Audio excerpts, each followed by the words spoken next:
Pada kajian ke-11 ini, ya kita khusus membahas masih surah Al-Fatihah, tapi bahasannya berkaitan dengan balaghah.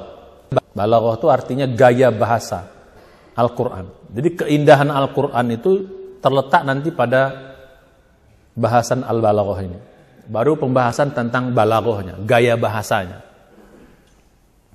Ya. Jadi gitu, di dalam kitab As-Subhan, mengapa saya atau kita menggunakan kitab ini, karena bagus sekali untuk kita memahami keindahan Al-Quran dalam kitab ini. Nah, jadi belajar ilmu al-balaghah, artinya gaya bahasa. Nah, gaya bahasa itu tidak bisa diterjemahkan, Pak. Tidak bisa diterjemahkan gaya bahasa itu. Makanya Quran ini sebenarnya kalau kita baca terjemahan, ya maknanya kita dapat, tapi gaya bahasanya kita nggak dapat. Justru indahnya Quran, ya, yang sampai tidak bisa ditantang orang untuk melakukan membuat seperti Quran ini, salah satunya adalah dari sisi balaghah itu, keindahan Al-Quran.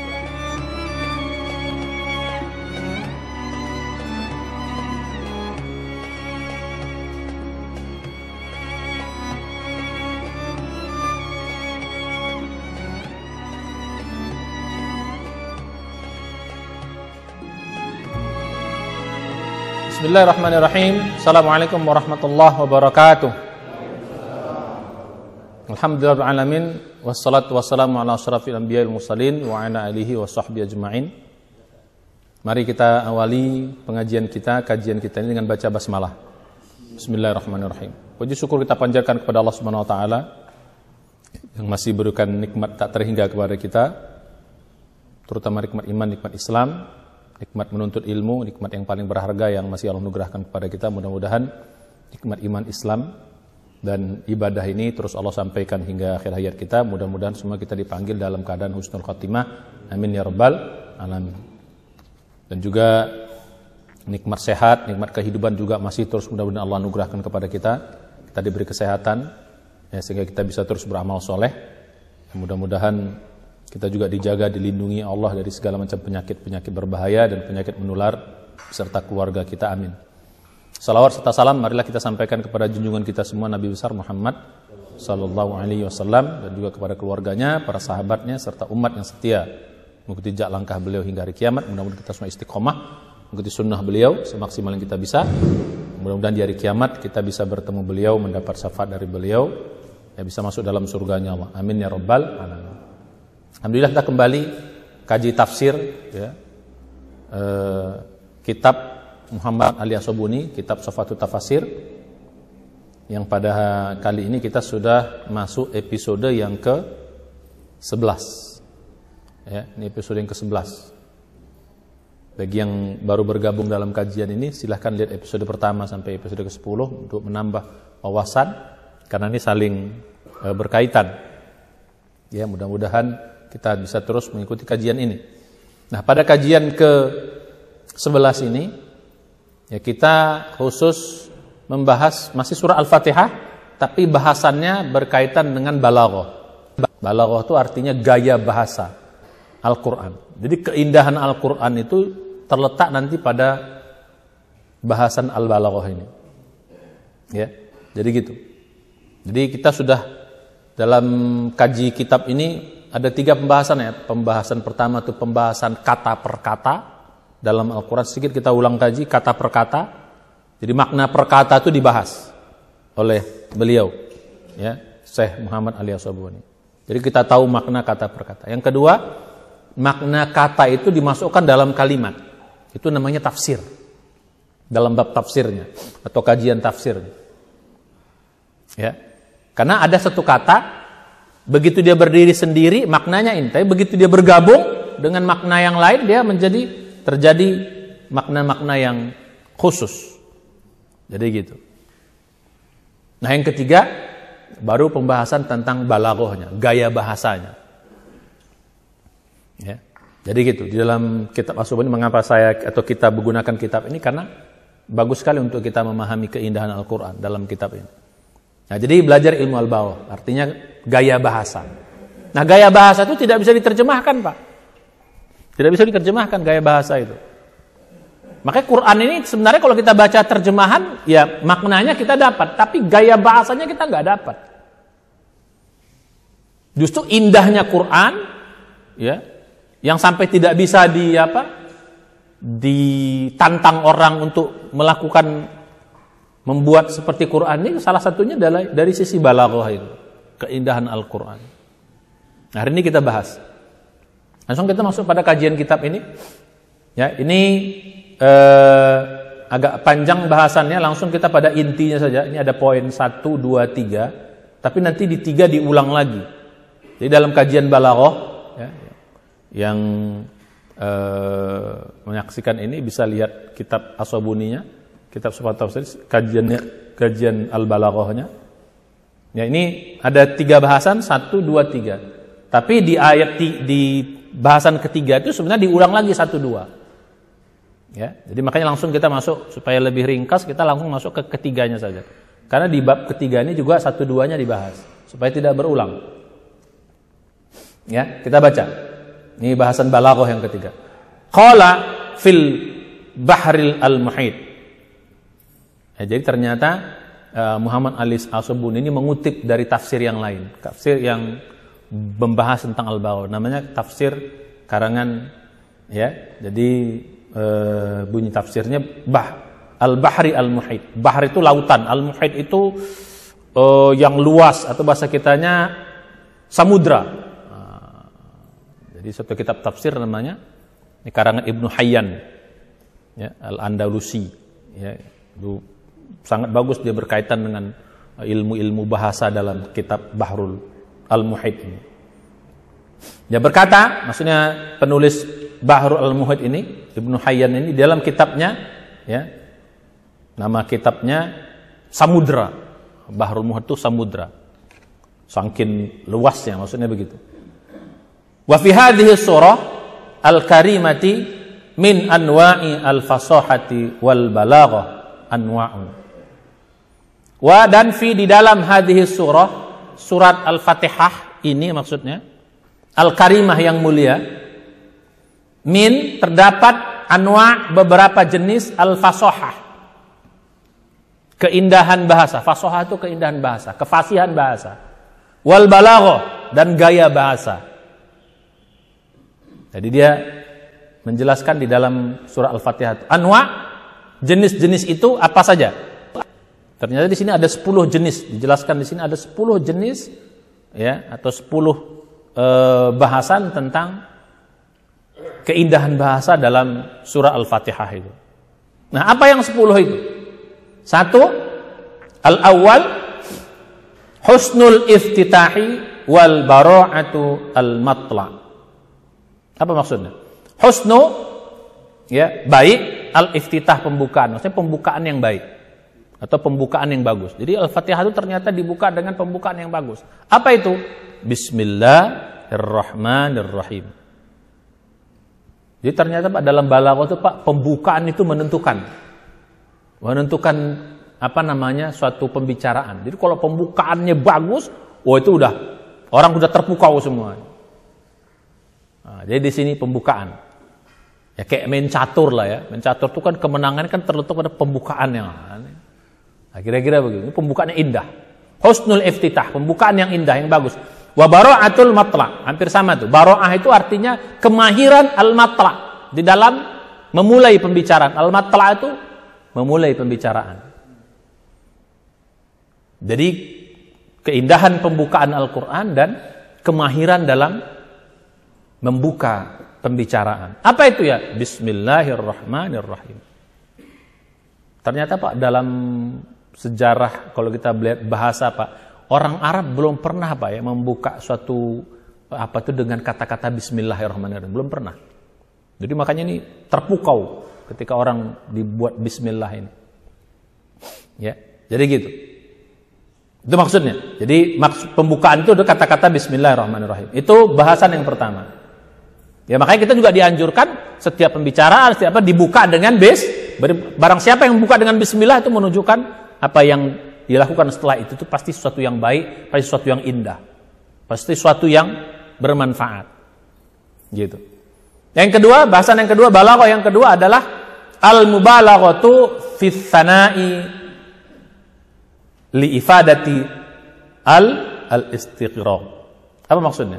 Al-mubalaghah. Mubalaghah itu sesuatu yang menyangatkan, kira gitu, Pak. Bahasa kita hiperbolik. Hiperbolik di dalam pujian. Jadi kata-kata alhamdulillah ini bahasan tadi bismillah, sekarang bahasan alhamdulillah. Jadi kata-kata alhamdulillah itu adalah ya hiperbolik di dalam memuji. Ya. Li ifadati alif lam al istighraqi. Ya, itulah ditunjukkan fungsi alif lam, namanya alif lam istighraq.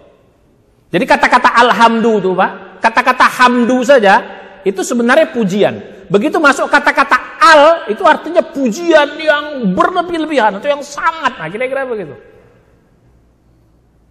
Makanya dalam terjemahan alhamdu itu apa terjemahannya? Coba lihat. Segala puji. Nah, kata-kata segala itu enggak ada dalam bahasa Arabnya, Pak. Bukan kullu hamdin, tidak. Kullu itu kan dalam bahasa Arab segala. Bukan kullu hamdin, begitu alhamdu, jadi kata-kata alnya itu menunjukkan bahwa pujian itu sangat sekali. Makanya dalam terjemahan itu diterjemahkan segala puji lillahi, milik Allah Subhanahu wa taala. Nah, ini tidak bisa dijelaskan dalam ini, orang Arab biasa juga nggak ngerti, Pak. Orang Arab biasa nggak ngerti, apalagi Arabnya Arab maklum gitu loh. Nggak ngerti ini. Ini mesti dalam gaya bahasa. Itu namanya istilahnya alif lam al-istighraqiyah namanya. Ya, istighraq. Jadi alif lam itu ternyata fungsinya banyak, Pak.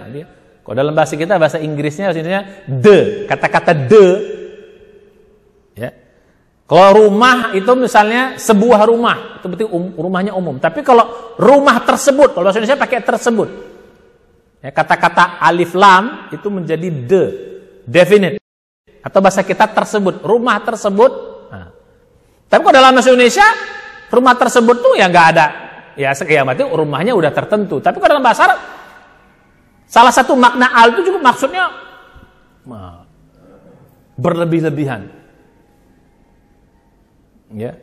Jadi kalau kita katakan bahasa Indonesia misalnya, I am a man. Aku seorang laki-laki. Saya bilang. Tapi kalau kita bilang I am the man, berarti aku laki-laki banget. Nah, kira-kira begitu. Bisa begitu. Kalau dalam bahasa Inggris itu orang mengerti. Kalau orang Indonesia kan nggak sih. Aku seorang laki. Aku laki-laki tersebut. Nah, kan nggak nyampe. Nggak bisa. Makanya nggak bisa dalam terjemahannya. Ya, balik kita ke dalam kajian ini. Jadi alif lam itu salah satu maknanya adalah menunjukkan bahwa itu berlebih-lebihan di dalam pujian. Makanya alhamdulillah itu terjemahannya apa? Segala pujian itu pujian yang sangat banget, lillahi, itu adalah milik Allah. Hanya Allah yang pantas kita puji dengan pujian yang sangat. Yang lain itu mah nggak pantas. Kira-kira begitu. Atsani, atsalif, ya, bahasan balaghah yang ketiga. Talwinu al-khitabi idh sighatuhu al-khabaru wa ma'nahu al-amru. Ai qulu alhamdulillah. Jadi yang kedua, ini bahasan tetap masih dalam surat Al-Fatihah, ayatnya alhamdulillah. Talwinul khitab. Talwin itu artinya mewarnai, al-khitab pembicaraan. Jadi mewarnai pembicaraan dalam kalimat alhamdulillah alamin. Idh sighatuhu khabar, bentuk kalimatnya khabar, kalimat alhamdulillah itu bentuk kalimatnya khabar, Pak. Khabar itu artinya pernyataan. Wa ma'nahu, tapi maknanya al-amru, perintah. Wah. Maknanya perintah. Maksudnya adalah qulu alhamdulillah. Jadi kata-kata alhamdulillah walaupun khabar itu bahasa kita apa? Pernyataan. Ya. Segala puji bagi Allah, pernyataan. Pernyataan itu umum. Tapi ternyata maksudnya adalah qulu, katakanlah oleh. Jadi alhamdulillah ternyata maksudnya, makanya sering dalam terjemah itu atau dalam tafsir yang benar itu alhamdulillah, katakanlah oleh kalian alhamdulillah. Ini namanya talwinul khitab. Maksudnya apa? Kalimatnya orang ketiga, tapi maksudnya perintah. Bahasa Indonesia ada nggak kayak gitu ya? Ya. Jadi kayaknya Indonesia nggak ada itu. Mungkin yang lain ada ya. Jadi kalimatnya berita, tapi maksudnya perintah. Ya, itu dalam bahasa Arab bisa begitu Pak. Sering itu. Namanya talwinul khitab, mewarnai pembicaraan. Ya, ini namanya perintah yang bahasa kita yang indah. Jadi kita nggak menyuruh, kau pergi, kau ini, nggak begitu. Tapi kalimatnya berita, tapi maksudnya perintah. Jadi gitu. Ya, itu dalam bahasa Arab sering seperti itu. Ya, jadi itu namanya talwinul khitab. Jadi alhamdulillah itu artinya apa? Secara bahasa, katakanlah oleh kalian alhamdulillah. Jadi perintah. Karena perintah, ya kita harus mengerjakannya. Jadi dalam segala hal katakan alhamdulillah. Itu yang ketiga. Ar-rabi, yang keempat, al-ikhtisas fi qawlihi lillah. Oh, ternyata kata-kata lillah itu ikhtisas, Pak. Ikhtisas maksudnya hanya. Ya, pengkhususan. Jadi alhamdulillah terjemahannya apa? Segala puji hanya milik Allah. Nah, jadi kalau kita terjemahkan lebih lengkap, katakanlah oleh kalian segala puji hanya milik Allah. Itulah makna alhamdulillah. Sama-sama semuanya. Alhamdulillah artinya apa? Katakanlah oleh kalian segala puji hanya milik Allah. Jadi mulai sekarang kalau kita memahami makna alhamdulillah itu begitu. Katakanlah oleh kalian segala puji hanya milik Allah. Itu hanya bisa diketahui dalam ilmu balaghah. Itu yang keempat. Yang kelima, al-khamis, al-hadfu kahadfi siratin min qawlihi ghairil maghdubi alaihim waladdallin. Ya. Oh, ini yang kelima ini kayaknya kita bahas di ujung saja. Ini justru yang bagus yang keenam. Biar ayatnya ngurut. Ya. Yang keenam kita mulai. Nanti kita balik kelima. As-sadis yang keenam, takdim wa ta'khir. Jadi dalam iyyaka na'budu wa iyyaka nasta'in itu ada takdim ta'khir. Harusnya Pak, iyyaka na'budu itu begini. Na'budu iyyaka ya, atau na'buduka. Kalimat harusnya biasanya itu wa nasta'inu iyyaka. Sebenarnya itu kalimat umumnya itu sebenarnya begitu. Na'buduka wa nasta'inuka. Jadi iyyaka itu sebenarnya letaknya di depan, di belakang, bukan di depan. Kalau dalam bahasa Indonesia Pak, SPOK. Atau SPOK, subjek, predikat, objek. Dalam bahasa Arab kan, subjek dulu, terus bahasa Indonesia, terus predikat, terus objek. Ini kan urutannya. Kalau dalam bahasa Arab Pak, objek itu memang di belakang. Tapi dia boleh kita kedepankan. Contoh misalnya gini, saya makan nasi dalam bahasa Indonesia. Nasi saya makan. Itu dalam bahasa Indonesia sama saja maksudnya. Betul tuh betul. Saya makan nasi saya makan, sama nggak maksudnya? Dalam bahasa Arab itu bisa beda Pak, balaghahnya beda. Iyyaka na'budu dengan na'budu iyyaka, iyyaka nasta'in dengan nasta'inu iyyaka atau nasta'inuka. Jadi iyyaka itu tambahan saja. Ya, boleh nggak dipakai. Kalau di depan dipakai iyyaka, kalau nggak pakai dia na'buduka wa nasta'in. Kenapa dikedepankan? Ini yufidu ikhtisas, menunjukkan hanya. Nah, jadi kalau kita bilang na'budu iyyaka, kami menyembah engkau ya Allah. Tapi kalau kita bilang iyyaka na'budu, hanya kepada engkau kami menyembah. Jadi begitu dibalik dia, di belakang menjadi ke depan, maknanya jadi hanya. Wa nasta'inu iyyaka, itu maksudnya apa? Kepada engkau kami mohon pertolongan. Tapi kalau iyyaka nasta'in, hanya kepada engkau kami memohon pertolongan. Jadi dibalik itu maknanya jadi lebih dalam. Jadi kalau kita bilang tengok bahasa Indonesianya, saya makan nasi, dengan nasi saya makan itu beda. Kalau kita bilang nasi saya makan, berarti hanya nasi yang saya makan. Nah, kira-kira begitu. Barusan kan disiapkan tahu tuh kan. Jadi kalau saya bilang saya makan tahu, berarti saya bisa makan yang lainnya. Bisa makan combroknya, bisa makan burasnya gitu. Tapi kalau saya bilang nasi saya makan atau tahu saya makan, itu berarti tahu doang, yang lain enggak. Nah, dalam bahasa Arab kayak gitu Pak. Maka dalam bahasa Indonesia nggak dapat ini. Jadi makanya iyyaka na'budu itu kalau kita dalam tafsir tuh, makanya apa? Hanya kata-kata hanya kepada engkau nggak ada dalam bahasa Arabnya tuh Pak. Hanya kepada engkau tuh nggak ada. Kalau dalam bahasa Arab kata-kata hanya itu innama. Dalam bahasa Arab kata-kata innama itu hanya. Tapi nggak ada kata-kata innama. Dari mana kita tahu hanyanya? Dipindahkan objeknya ke depan. Paham maksudnya? Itulah kasih bilang tadi. Ini nggak bisa diketahui kecuali dengan balaghah. Dalam bahasa Arab begitu. Ya. Jadi Iyyaka na'budu wa iyyaka nasta'in. Hanya kepada Engkau kami menyembah. Itu dalam bahasa Arab namanya takdim. Jadi kalau yang di depan dikebelakangkan, yang di belakang dikedepankan, itu bisa mengubah makna menjadi hanya. Itu iyyaka na'budu wa iyyaka nasta'in. Nah, sekarang masuk kita kepada yang ketujuh. Nanti kita masuk ke yang kelima. Yang kelima ini kayaknya agak aneh nih, kok siratal mustaqim kok di kelima dibahas. Nah, sekarang at-tasrih ba'dal ibham. Ya, dari yang umum atau yang samar, ya, dijelaskan kemudian detailnya. Ya, at-tasrih maksudnya jelas, ba'dal ibham setelah yang samar. Dari mana? As-siratal mustaqim, thumma fassarahu biqauli siratal ladzina an'amta 'alaihim. Nah, jadi gitu. Jadi ketika kita bilang tunjukkan kami jalan yang lurus itu masih umum, Pak. Apa jalan yang lurus itu? Masih samar. Ibham itu samar. Allah jelaskan apa yang dimaksud dengan jalan yang lurus. Jalan yang lurus itu adalah apa? Ditafsirkan oleh Allah berikutnya, jalan yang lurus itu adalah jalan orang-orang yang telah Engkau beri nikmat kepada mereka, bukan jalan yang dimurkai dan bukan juga jalan yang sesat. Nah, itu tafsirnya. Jadi bahasa Arab atau Quran itu sering gitu, Pak. Disebut yang umum, habis itu dijelaskan detailnya. Apa maksudnya? Itu namanya apa? Tasrih ba'dal ibham. Jadi kalau bahasa kita dalam Indonesia itu, nah, ada namanya deduktif, ada namanya induktif. Pernah dengar kata-kata kalimat deduktif? Ya, kalimat deduktif itu, ya, dari umum khusus itu namanya kalimat deduktif. Nah, ini istilah kalimat deduktif. Dari umum khusus. Kalau kalimat induktif, dari yang khusus menjadi umum. Nah, ini namanya kalimat deduktif. Yang mudah-mudahan masih ingat pelajaran kita SMA dulu, Pak, ya. Ada kalimat induktif, ada kalimat deduktif. Nah, ini kalimat deduktif.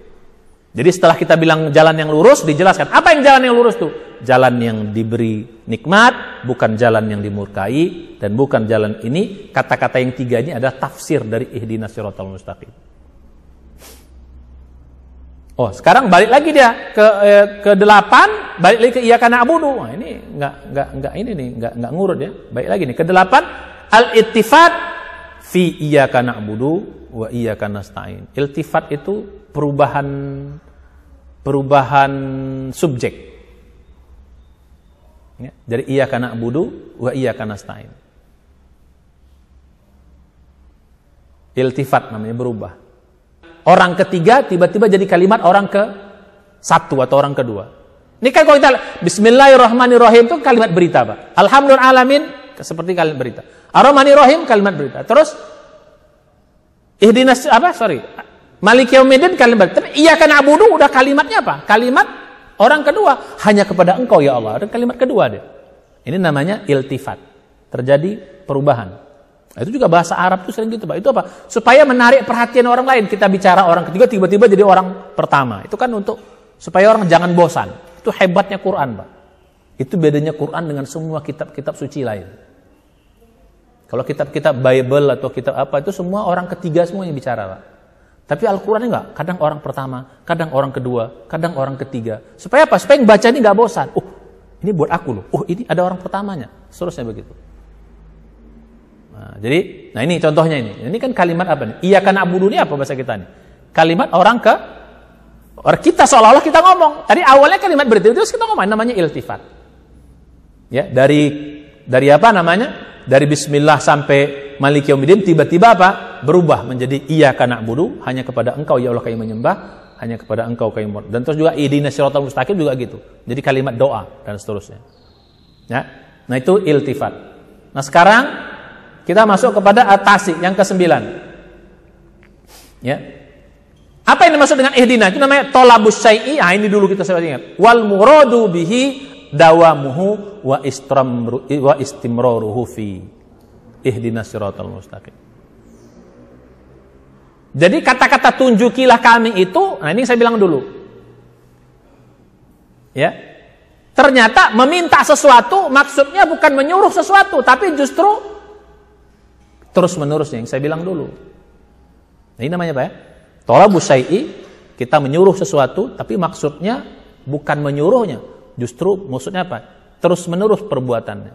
Jadi kalau ada orang makan, Kita suruh kamu makan, padahal dia makan. Itu maksudnya apa?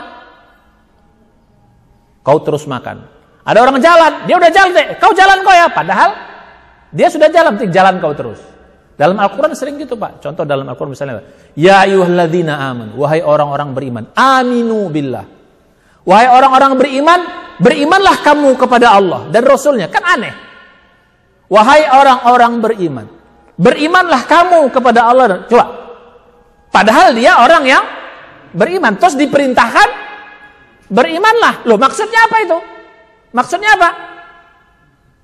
Ini namanya tolabus syai'i wal muradu bihi dawamu. Jadi maksudnya apa? Wahai orang-orang beriman, tetaplah kalian beriman. Nah, maksudnya begitu kepada Allah dan Rasul. Begitu, Pak. Kok dalam bahasa Indonesia itu aneh. Masa orang duduk disuruh duduk. Masa orang makan disuruh makan. Nah, dalam bahasa Arab, kalau orang sudah melakukan sesuatu, kita perintahkan juga melakukan itu juga, itu maksudnya apa? Teruskan perbuatan itu. Ya, kalau dalam Al-Quran ada kata-kata wahai orang beriman, berimanlah kamu. Itu maksudnya apa? Tetaplah kamu beriman. Itu maksudnya begitu. Itu dalam Al-Quran ada, itu dalam surah An-Nisa. Nah, jadi gitu. Maka ihdinas siratal mustaqim itu maksudnya apa? Tunjuki kami dan tetapkan kami di jalan yang lurus ini. Maksudnya tsabbitna alaihi, tetapkan kami di jalan ini terus menerus. Nah, sekarang kita masuk kepada bahasan yang kelima. Saya bilang tadi, ini malah aneh dia nih, nggak ngurut. Al-khamis, al-hadfu kahadfi siratin min qauli ghairil maghdubi. Jadi ada yang dihilangkan, Pak. Jadi ternyata ini efektif. Jadi yang dimaksud dengan tunjukkanlah kami jalan yang lurus, ya, jalan orang-orang yang telah engkau beri nikmat, tiba-tiba apa? Bukan yang dimurkai. Nah, kata-kata bukan yang dimurkai, maksudnya ada yang dihilangkan. Maksudnya apa? Bukan jalan orang-orang yang dimurkai. Itu maksudnya begitu. Ada kata-kata jalan yang dihilangkan, nggak perlu lagi disebut. Ini kata ini. Al-hadfu itu maksudnya lebih efisien, menghilangkan seperti menghilangkan kata-kata sirat. Jadi nggak usah digunakan lagi. Jadi harusnya begini, Pak. Kalau logika bahasa biasanya, ihdinas siratal mustaqim, siratal ladzina an'amta 'alaihim. Terus apa? Sirati ghairil maghdubi 'alaihim wa siratid dallin. Nah, gitu. Wa ghairu siratid dallin. Harusnya begitu, panjangnya. Tapi Allah bikin efektif. Kata siratnya tidak diulang lagi. Cukup satu saja di depan. Habis itu apa? Ghairil maghdubi 'alaihim wal. Harusnya apa? Ghairu siratil ladzi ghairu siratil maghdub. Satu lagi ya. Wala as-siratud dallin. Jadi kata-kata sirat dihilangkan, enggak dibuat 2 kali atau 3 kali. Itu menunjukkan keefektifan Al-Quran. Nah, ini dalam bahasa Quran itu namanya apa? Namanya ijaz, Pak. Dalam Al-Quran itu banyak sekali kata-kata ijaz. Ijaz itu simple tapi maknanya padat. Kemana kau pergi? Kita bilang. Itu namanya ijaz. Ijaz itu nggak perlu kita ngomong. Aku tanya sama kamu, kemana kamu pergi? Aku menjawab, kemana kamu pergi? Jawab aku.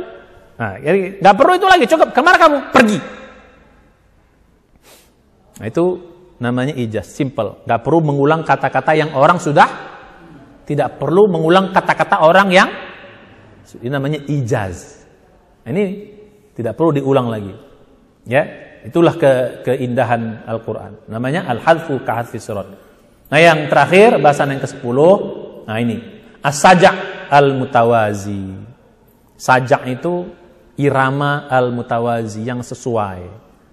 Al-Quran ini banyak sekali kalimat-kalimat yang seimbang, Pak, sesuai ujung-ujungnya. Apa bunyi? Ar-Rahmanir Rahim, sesuai. Kita mulai dari bismillah. Bismillahirrahmanirrahim. Ujungnya apa? Mim. Ya. Ar-Rahmanir Rahim, ujungnya apa? Nun.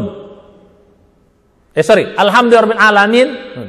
Tapi dia Ar-Rahmanir Rahim sama. Jadi Bismillahirrahmanirrahim, Ar-Rahmanirrahim itu ujungnya sama-sama im. Ya. Maliki yaumiddin nun. Terus ya.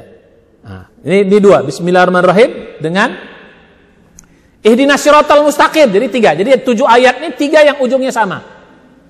1 bismillah, kedua Ar-Rahmanirrahim, yang ketiga ihdinas siratal mustaqim. Apa ujungnya?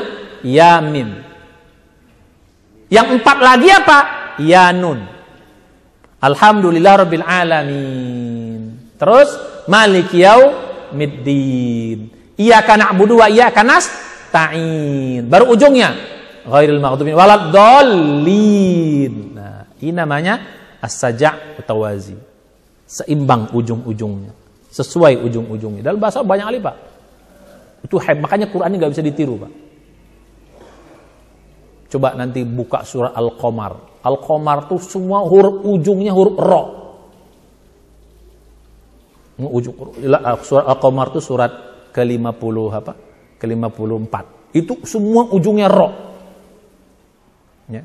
Iqtarabati sa'wan syaqqal qamar. Ujung ro semua. Ro sampai ke ujung. Bayangkan segitu banyaknya ayatnya ujungnya ro semuanya. Siapa yang bisa bikin kayak gitu? Itu hebatnya Al-Qur'an. Nah, itu namanya apa? Saja. Ini dalam ilmu balaghah namanya ilmu namanya ilmu badi'. Dalam balaghah itu ada 3 apa? Ada ilmu bayan, ada ilmu ma'ani, ada ilmu badi'. Jadi kalau keindahan kata di sini itu namanya ilmu badi'. Nah, inilah bahasan keindahan Al-Qur'an. Jadi kalau kita baca Al-Qur'an, Pak, waduh dahsyat, Pak. Tahu kita asiknya belajar Qur'an itu. Begitu indahnya Al-Qur'an itu. Pantas tidak bisa ditiru oleh umat manusia. Nah, inilah bahasan kita ya tentang balaghah. Selesai kita bahas surah Al-Fatihah.